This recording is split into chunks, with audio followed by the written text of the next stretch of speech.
Imagine a couple of years from now, a couple like 10 years maybe, 15, depending how old you are, and you've been working really hard on your self-improvement journey. You've been working out, improving your social skills. You've even started a business. You've been in the gym for 10 years straight. You have a phenomenal body and you're a great social guy. Everyone wants to be friends with you, and you've managed to lock down a beautiful, amazing, high-quality, feminine girl. And so, imagine you want to have a baby with her now. You married her, or you're just been in a long relationship with her, and you're starting to want to have kids with her. As you should. So, imagine you want to have a baby, but then it's not working, and you try for a couple months, you're just like, oh, maybe we'll just have to keep trying. You try a little bit, you make sure to do it at the right specific times and stuff, but it just doesn't work, and you don't know why. So you go to a doctor, as most people would do in this situation, and it's because your balls don't work, because you're infertile. And all this happened because you did not learn enough about testosterone early enough so that you could undo the damages made by the modern day. And you didn't do everything you possibly could to achieve this hormonal balance, which has made it so that the poisons in today's world, with estrogenics and pollutions and just the overall effeminization of men, has made it so that your testosterone is abysmally low compared to your ancestors. And the first step, if you want to, start getting remotely close to what our caveman ancestors used to have in terms of testosterone, running around and killing boars all day with with a stick or something. The first step is learning how this all works. Hi, my name is Mr. Catchy, and I'm on a mission to help you get to where you truly want to be in life. This video is going to be me explaining in the simplest terms I can how testosterone works, and where and how it's made. And I would recommend you stick around to the end of the video, because for those who have a good dopamine attention span, will be rewarded. So, key points. As most of you know, testosterone is a hormone. It is in the type of androgen hormones, which is basically just a scientific word for sex hormones. And endocrinology is just the study of hormones. And there's these things in endocrinology called axes, which is kind of like how you've probably heard this in physics class or when you were younger, how the earth revolves on its own axis. It's basically that. It's just a line of connectivity where different things can pass through and different things are intertwined.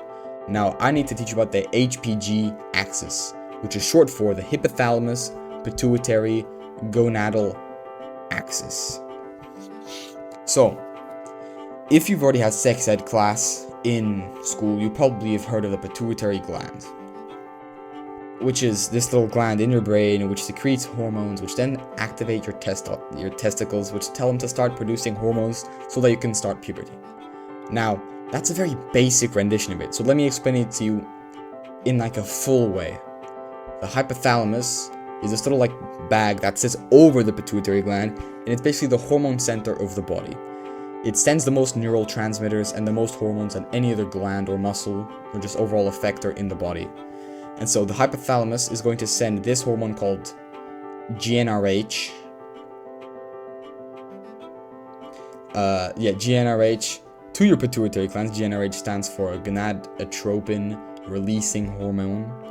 And that's going to stimulate the pituitary gland to release two hormones, LH and FSH, which we'll get to more in a bit. So I'll explain the basics of testosterone in a video, and yeah, so let's just start by, why is testosterone made? So obviously, as you've learned, it's to start puberty and turn boys into men who are able to reproduce and carry on human evolution and have offspring. And it triggers dimorphism in the body. Dimorphism is a Greek scientific word for male-like, right? It makes you look more like a man, makes you grow a beard, makes you have wider shoulders, You know, it just makes you look more like a man. That's what dimorphism means, essentially. And you could say that it was basically a natural ranking system back in the tribal areas, where you had the man with the highest testosterone would end up being the tribe leader because he's the strongest, and the one who's more like a man, so more competitive, more assertive, more strong, faster, better at killing animals, better at leading the tribe. And the one who had the least testosterone would end up being like probably just a slave. He's just the guy who has to like crack open the bones to give everyone bone marrow or some. Yeah, we don't live in a tribal like environment anymore, so now testosterone basically, it's still linked to status in a way, but because we have so many humans, there's not really like one singular alpha male, so that doesn't really matter that much anymore, but it still controls how much you look like a man.